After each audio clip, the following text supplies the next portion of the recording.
Béni soit Dieu. Permettez-moi que nous prions encore et que chacun de nous recommande la parole de Dieu qui va écouter. Que chacun dise au Seigneur, Seigneur, ce matin c'est pour moi. C'est pour que tu me parles, c'est pour que tu me transformes, c'est pour que tu agisses dans ma vie. Nous prions au nom de Jésus. Père, merci. Tu nous as fait grâce encore ce matin, le privilège de venir dans ta présence.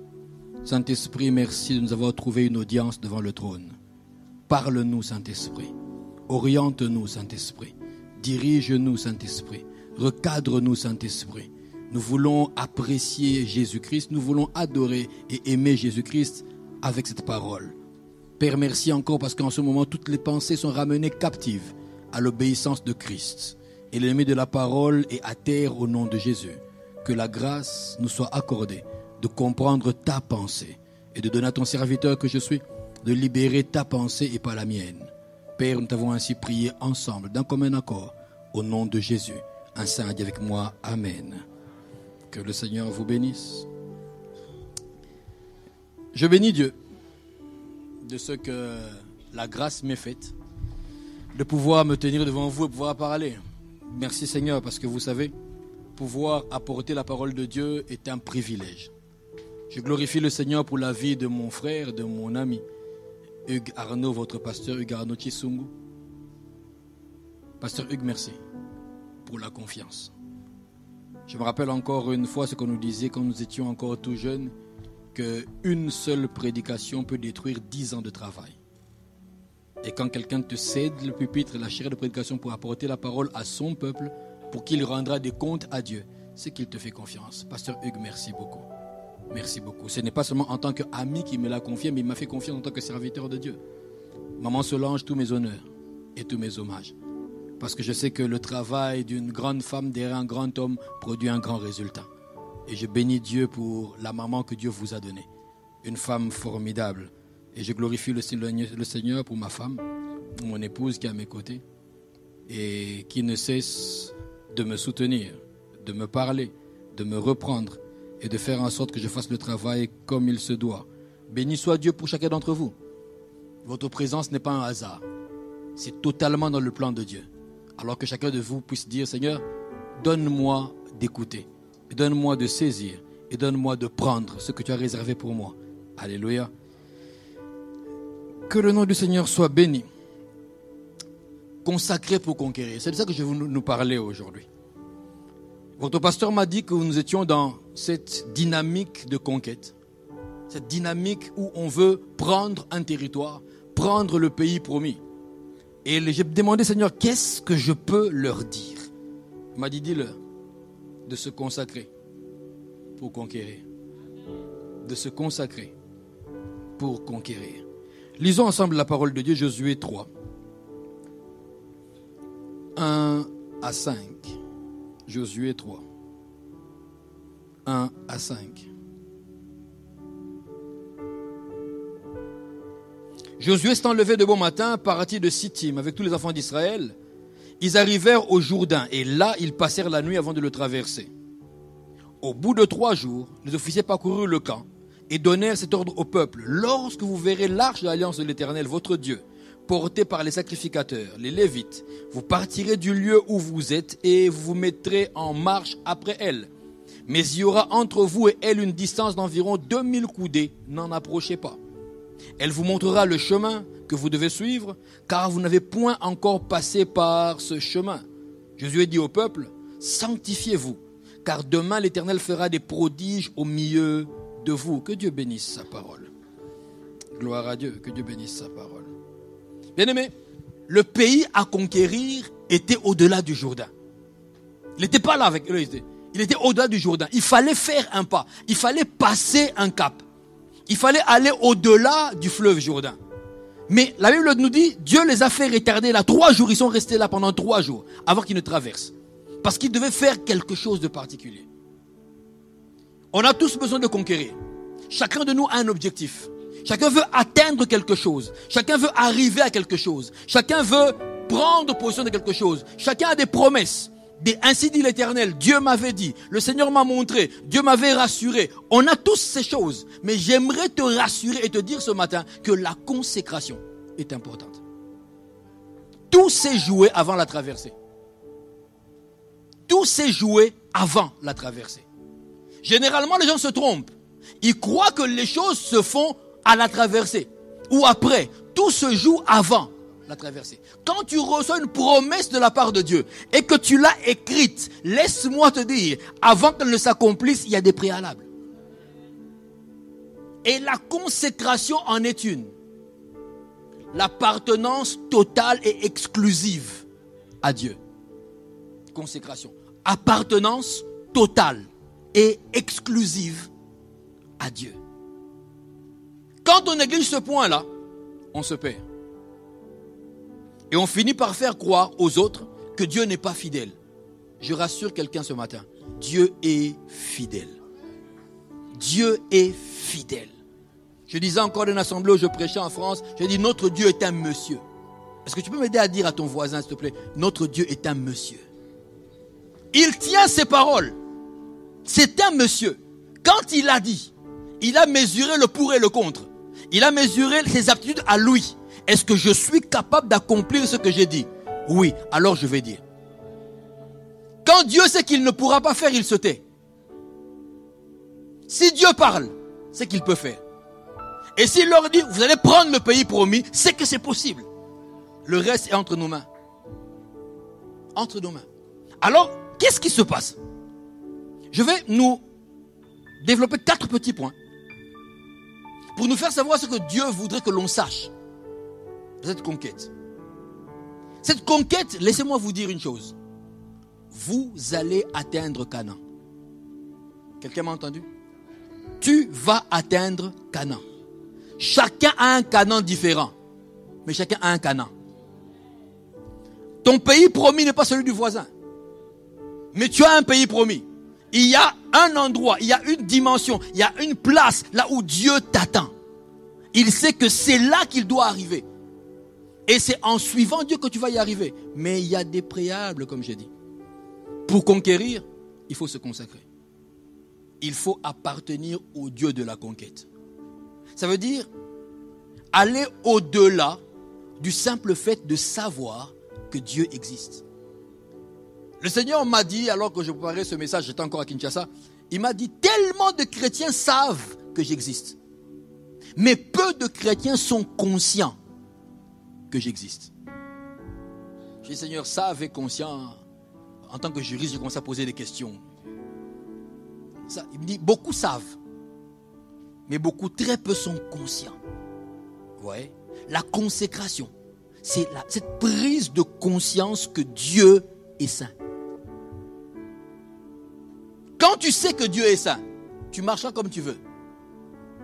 Mais quand tu es conscient que Dieu est saint, tu marcheras différemment. Très différemment. Et c'est la différence entre les chrétiens qui arrivent à conquérir et ceux qui restent de l'autre côté du Jourdain en train de contempler et dire, j'attends mon temps. Je sais qu'un jour, Et puis ça n'arrive jamais.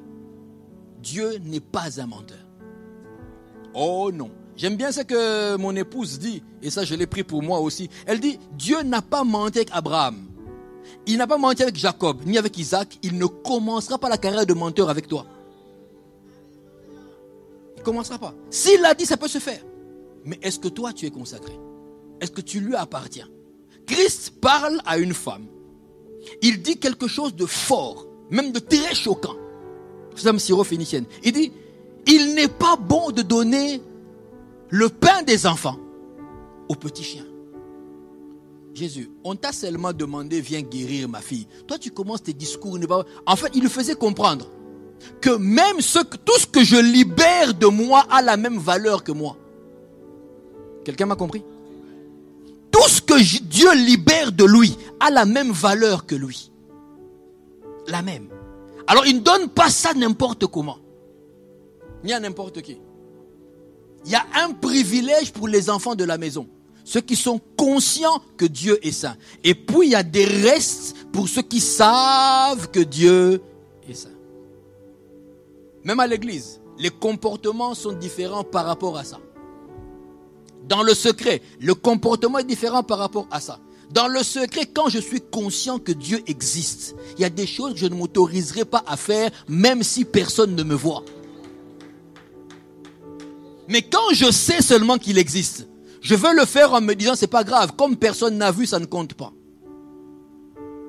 Et puis personne ne sait. Et puis ça passe. Quand je suis conscient que Dieu est là, même ma façon de demander pardon est différente. Aujourd'hui, on perd quelque chose de valeureux, la repentance. Il n'y a plus de repentance aujourd'hui. C'est-à-dire, tu regrettes tes péchés. Tu les regrettes. Comme je dis souvent, demander pardon à Dieu, c'est pas seulement la repentance, c'est pas seulement le fait de demander pardon à Dieu, mais c'est le fait de prendre la ferme décision de ne plus revenir à la chose qui t'a fait demander pardon. Quand on est conscient, croyez-moi, quand on demande pardon au Seigneur, on va soi-même travailler à ne pas revenir. Mais quand on sait seulement 2, 4, 5, 6, 7 fois, il est miséricordieux, il est bon, non, il est magnifique. Du reste, c'est un vieillard, c'est l'ancien des jours. Revenons. Première vérité. L'arche de l'alliance. Première vérité. L'arche est portée par les sacrificateurs, pas par des membres du peuple. Écoute-moi très bien. Écoute-moi très bien. Tellement de gens ratent leur conquête. Parce que cette vérité-là, ils ne la connaissent pas. L'arche est portée par les sacrificateurs, pas par des membres du peuple. Josué 3.3, tu peux le lire. Quand vous verrez l'arche de l'Éternel portée par les sacrificateurs, les Lévites, pas par les membres du peuple. Mais pourquoi dans cette conquête, c'est eux qui doivent porter l'arche? L'arche de l'alliance, c'est le symbole de la fidélité de Dieu, sa présence, ses promesses, c'est lui au milieu du peuple. Ok.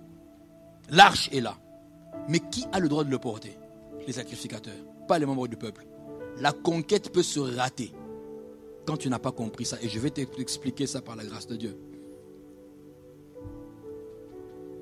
Dieu te donne un territoire. Dieu t'a fait des promesses. Dieu t'a donné une destinée. Dieu a arrangé les choses pour toi. Mais Dieu t'a mis derrière un sacrificateur. On est ensemble? Ouais. Il t'a mis derrière un sacrificateur. Vous savez, si aujourd'hui, on peut parler de trône de grâce, ou on peut parler de la borne, on peut parler, c'est parce qu'il y a un sacrificateur. Quand Dieu parle dans l'Apocalypse aux églises, il aurait pu s'adresser à toutes les églises directement. Mais il dit à l'ange, écris à l'ange de l'église de Thyatire. Fais parvenir ma volonté, mon message à l'ange de l'église de Smyrne. À lui de transmettre. S'ils l'écoutent, alors ils m'auront obéi. Ils vont pouvoir conquérir. S'ils ne l'écoutent pas, ils me désobéiront. Ils ne vont pas conquérir. Les sacrificateurs portent l'arche. C'est eux qui donnent le départ ou qui disent on va s'arrêter ici. Et Dieu vous a donné des sacrificateurs. Votre pasteur est votre sacrificateur. Et sur le chemin de votre conquête, croyez-moi, Dieu passera par lui pour vous donner des instructions.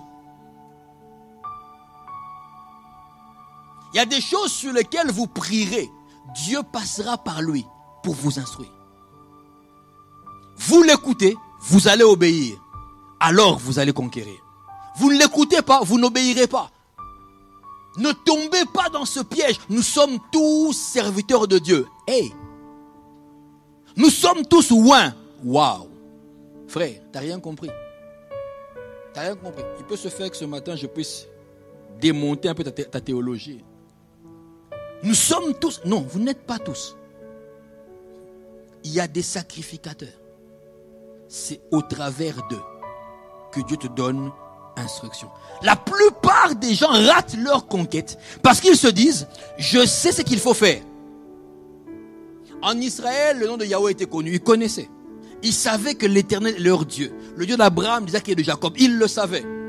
Mais ce Dieu-là parlait à... Je n'ai pas dit que Dieu ne te se révélera pas à toi dans ta chambre. Il peut le faire. Il peut te parler. Il peut te dire beaucoup de choses. Mais laisse-moi te dire que les principales lignes, il passera par le sacrificateur sous les pieds duquel il t'a placé. Le diable le sait. Alors il vient vers toi pour te dire, tu n'as pas besoin de lui. Pas besoin. Tu pries aussi. Et puis d'ailleurs, est-ce celui qui t'a amené au Seigneur? Et puis même qu'il est même moins âgé que toi. N'exagérons pas. J'ai toujours dit à mon peuple, je te le dis aussi. S'il y a une chose qu'il ne faut jamais écouter, c'est le séminaire du diable. Ne t'inscris jamais à ce séminaire-là. Il est convaincant, mais il est mensonger. Il est très convaincant. La preuve, demandez à Ève. Mais il est mensonger. Écoute ton sacrificateur. Écoute ceux ou celles que Dieu a établis devant toi pour ta destinée. Écoute ce qu'ils te disent. Dès l'instant où ça va avec la parole de Dieu, écoute et applique. Écoute et applique. Les sacrificateurs portent l'arche, pas les membres du peuple. Quel que soit ton niveau, pas les membres du peuple, les sacrificateurs. Écoute et puis applique. Et tu vas voir. Je me demande toujours ce que serait devenu Samuel. Ce n'est pas écouter Élie. Je me demande vraiment, qu'est-ce qui serait devenu? Mais quand vous regardez bien, entre le prophète Samuel et Élie le sacrificateur, qui est plus connu? Samuel. D'autres ignorent. Quand on parle de Élie, beaucoup pensent juste au prophète. Beaucoup ne savent pas qu'il y avait eu un Élie sacrificateur. Il n'est pas aussi connu que Samuel. Il n'est pas aussi célèbre que Samuel. Mais il a fallu que Samuel l'écoute pour que Samuel entre dans sa destinée. Quand cette voix viendra encore, ne reviens pas ici. Dis simplement là où tu seras. Parle Seigneur, ton serviteur écoute. Et le destin de Samuel a commencé. Samuel est entré dans sa terre promise pour devenir le célébrissime Samuel qui a oint 2 rois. Élie n'a oint aucun roi. Aucun. N'obéis pas à ton sacrificateur par rapport à ses exploits. Ou le fait qu'on le connaît ou pas. Non. Obéis-lui parce que Dieu l'a placé devant toi pour qu'il porte l'arche. Toi, tu marches et vous allez entrer dans la terre promise. Si tu ne l'écoutes pas, tu resteras sur le bord du Jourdain. Que toute forme de désobéissance quitte ta vie au nom de Jésus. Toute forme de tétutesse libère ton esprit au nom de Jésus. Important. Les sacrificateurs vont porter, pas les membres du peuple. Aujourd'hui, on a tellement de membres du peuple qui veulent porter l'arche à la place du sacrificateur.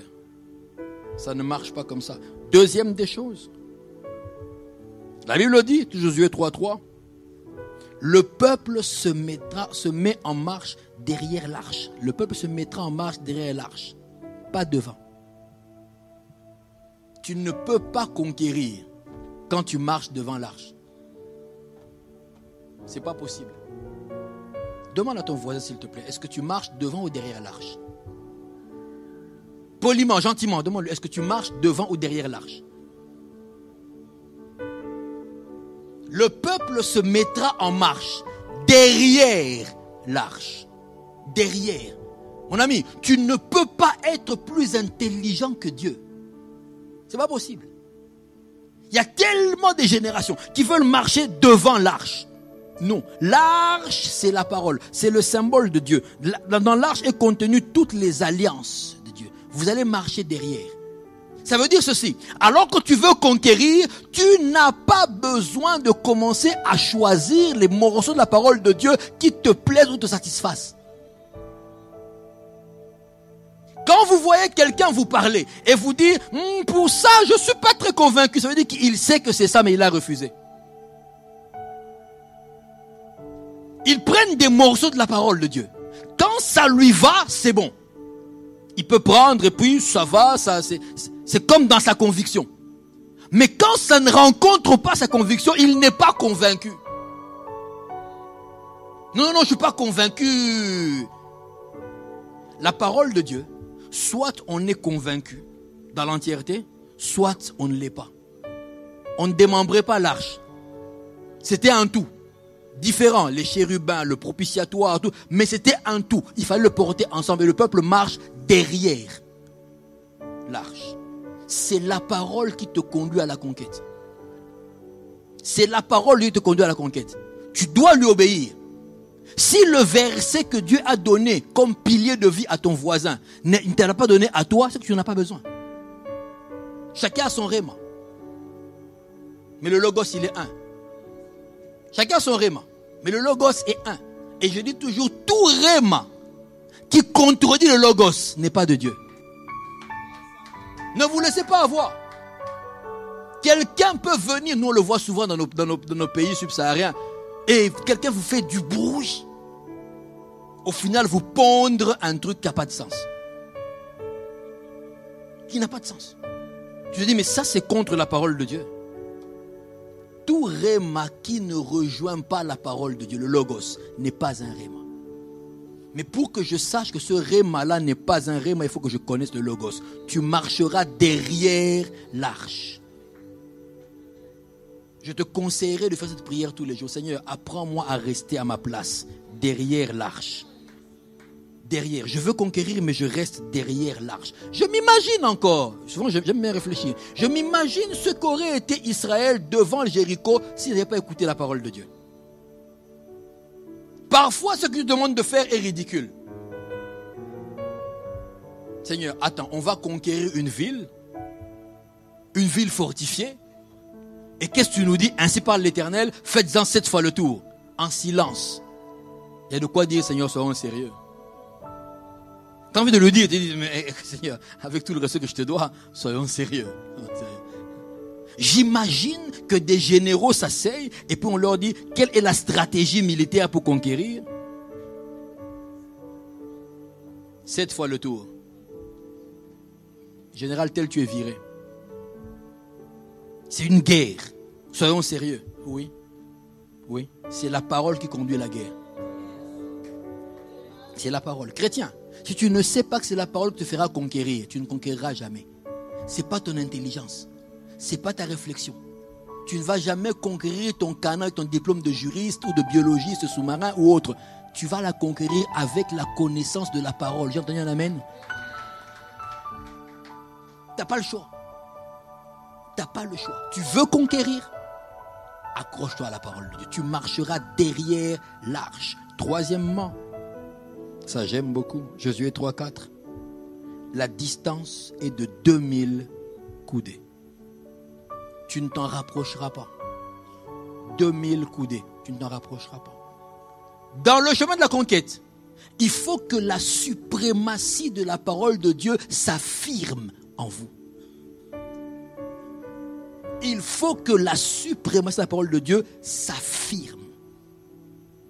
Tout à l'heure, là, votre pasteur me disait qu'il venait de voter. Pour l'élire, élire quelqu'un, sa voix est nécessaire. En fait, le chef, c'est lui. C'est lui qui donne sa voix. Ouais.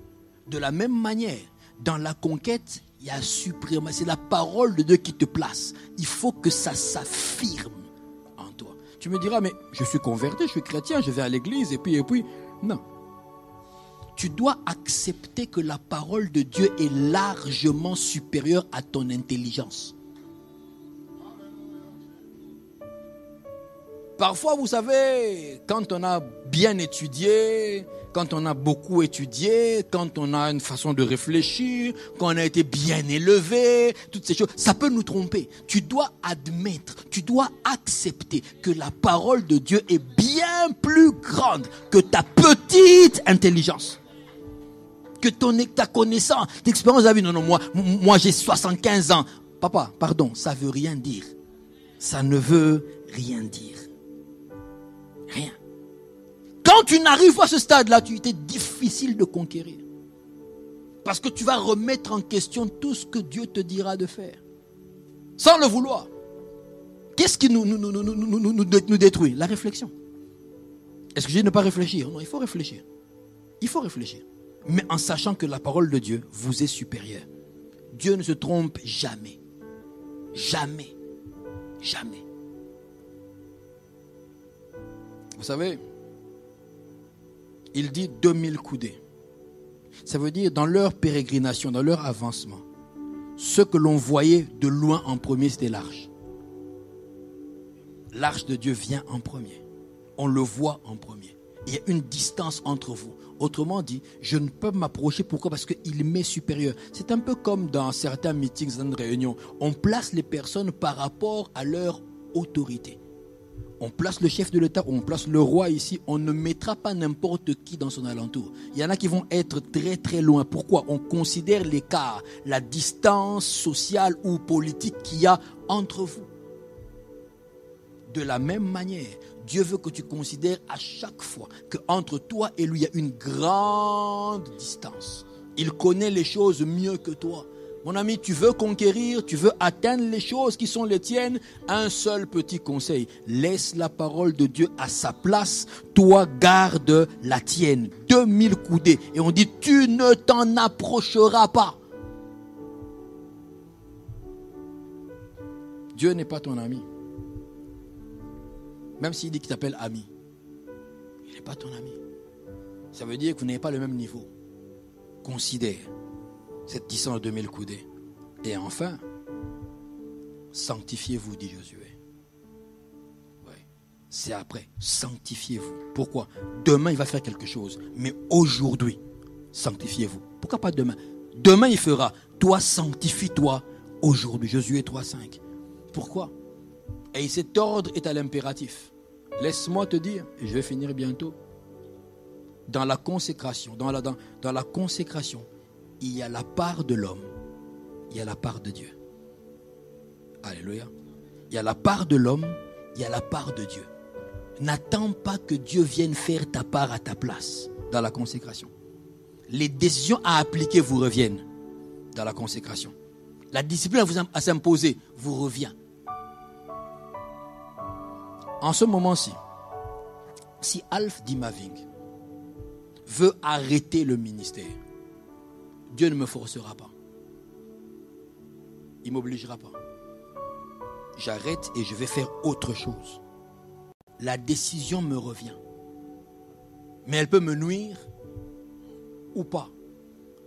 Josué dit, sanctifiez-vous. Il n'a pas dit, priez Dieu de vous sanctifier.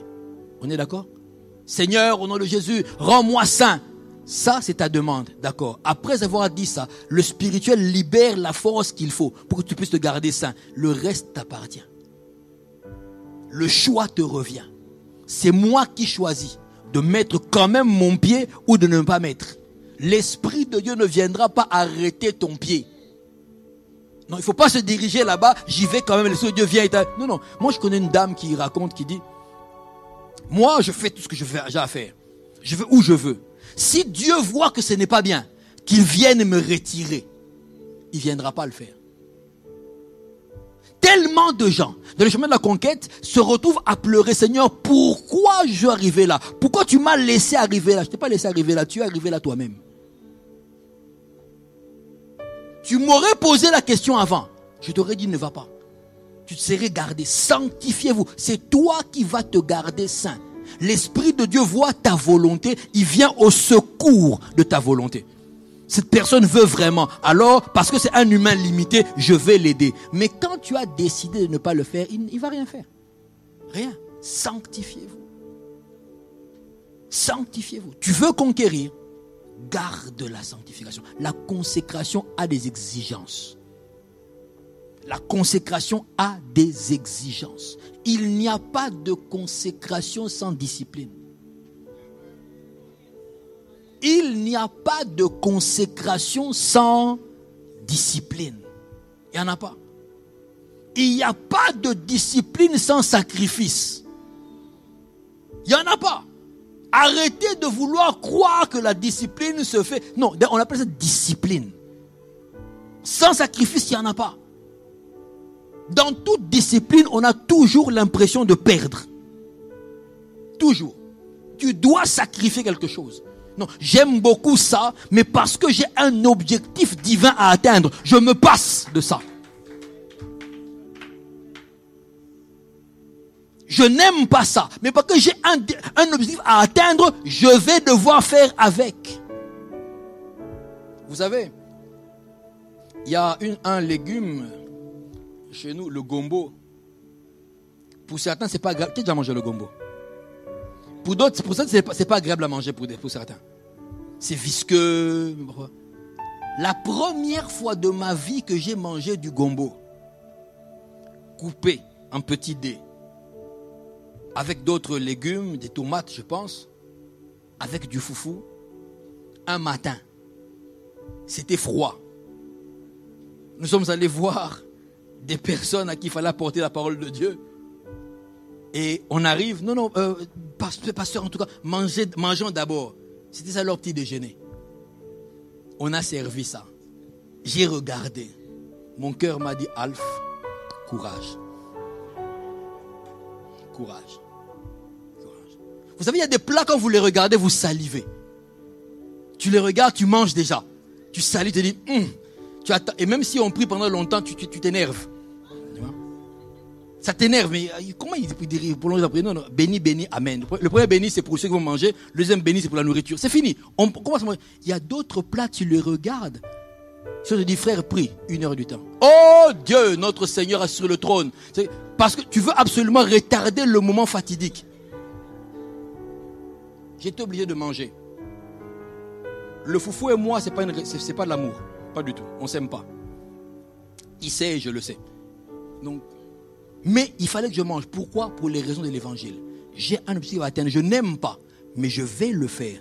Parce qu'il faut que j'atteigne un objectif. Il y a des âmes à gagner. J'aurais dit non, je les aurais choqués. Et ils n'auraient pas reçu Christ ce jour-là, ce matin-là. À cause de l'évangile. La première fois que j'ai pris une pirogue, c'est à cause de l'évangile. L'eau et moi, on n'est pas copains. Il le sait, je le sais. On n'est pas copains. De temps en temps, on se visite, de temps en temps. Mais je ne suis pas un amoureux de l'eau, du genre, on va faire un voyage, croisière, là, il faut oublier. Donc, si tu veux m'offrir une croisière, pardon, change ça en autre chose. Mais à cause de l'évangile, je suis allé dans un coin reculé de ma ville. J'ai pris une pirogue parce qu'il fallait partir prêcher l'évangile. En passant, il fallait que je montre à ceux qui étaient avec moi que le pasteur n'a pas peur. Je tenais les deux bords. J'encourageais les gens. Non, le Seigneur est avec nous. Dans mon cœur, le Seigneur ne nous laisse pas tomber ici. Il y a des sacrifices à faire.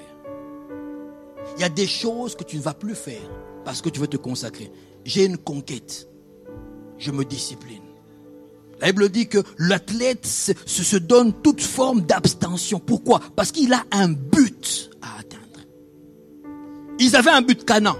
Il fallait se consacrer. Sanctifiez-vous. Consacrez-vous. Appartenez davantage à l'Éternel. Bien-aimé, si tu as quelque chose à atteindre avec Dieu, un conseil, appartiens de plus en plus à Dieu. Appartiens à Dieu de plus en plus. Parce que tu en auras besoin. Il y a de la discipline. J'aime, mais il faut que je m'en sépare. Je n'aime pas, mais il faut que je fasse. Discipline. Est-ce que vous savez que prier est une discipline? Prier, c'est une discipline. Il est plus facile de regarder la télévision que de prier. Il est plus aisé de dormir que de prier. Il faut choisir. Je veux conquérir, je dois être un homme, une femme de prière. Pour prier, ça veut dire je dois renoncer à mon temps, à mon sommeil, à mon loisir alors je le fais. J'ai un objectif. Sanctifiez-vous. Consacrez-vous. Tout le monde le fait, d'accord. Moi, je ne le ferai pas. Pourquoi? Parce que j'ai un objectif à atteindre. J'ai une conquête.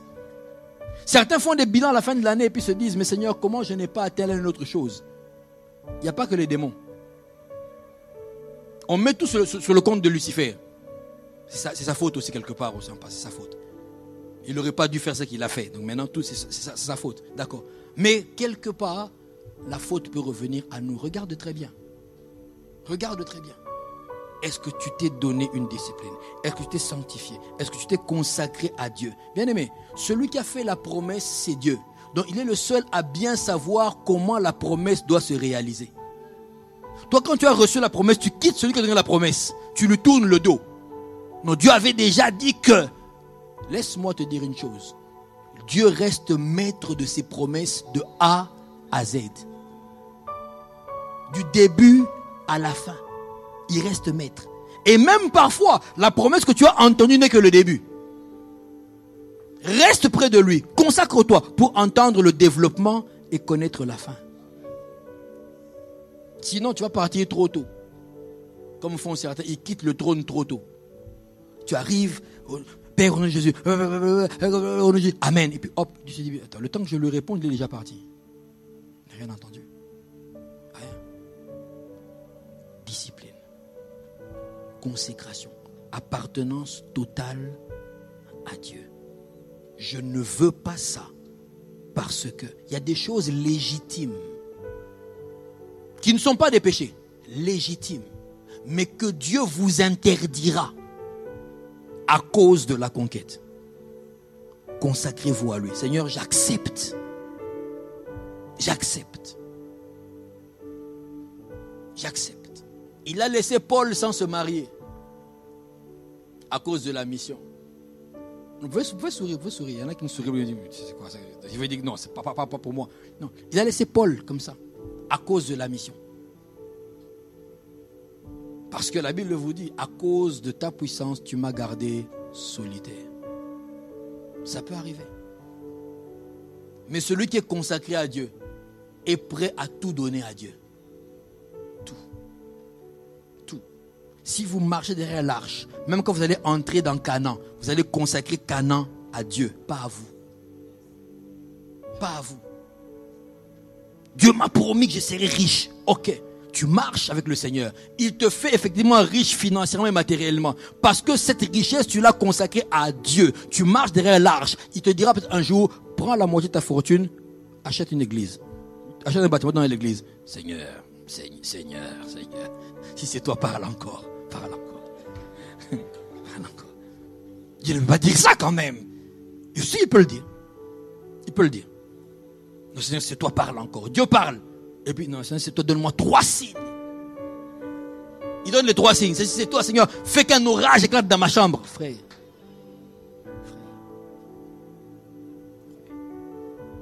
Consacre-toi. Ta conquête appartiendra à Dieu. Il pourra en faire ce qu'il veut. Et toi avec. Toi avec. Je sais que l'Esprit de Dieu parlera mieux encore dans ton cœur. C'est juste ces 4 petites choses qu'il m'avait envoyé te dire. Pour que tu comprennes que tu dois appartenir à Dieu avant d'entamer la conquête. Marche derrière l'arche et laisse les sacrificateurs porter l'arche. Pas toi. Ne sois pas celui qui conteste toujours avec tout ce que vous disent vos pasteurs. Toi, tu contestes toujours parce que tu sais mieux que. Non, moi, j'ai fait des études de philosophie, ça n'a rien à voir. Ça n'a rien à voir. Ces 4 petites choses vont t'aider à ne pas rater ta conquête. Parce que Dieu ne veut pas que tu la rates. Mets ça en application. Marche derrière l'arche. Laisse l'arche à sa place. 2000 coudées. Les choses de Dieu, respecte-les comme il se doit. Crains Dieu. Et puis avance. Si tu ne conquiers pas, écris-moi. Et je me dirai, Dieu a menti. Or, tu ne le feras parce que tu vas conquérir. Tu vas conquérir. Laisse le Seigneur te conduire. Appartiens-lui. Vous savez, ce niveau où on appartient à Dieu, même dans ses pensées. Même dans ses pensées. C'est possible. Même dans les pensées. Là où tu sens que tu penses Dieu. Tes objectifs, c'est d'abord Dieu. Consécration. Est-ce que je peux prier avec quelqu'un? C'est juste ces 4 choses qu'il fallait que je dise. Et je voudrais inviter quelqu'un à prier.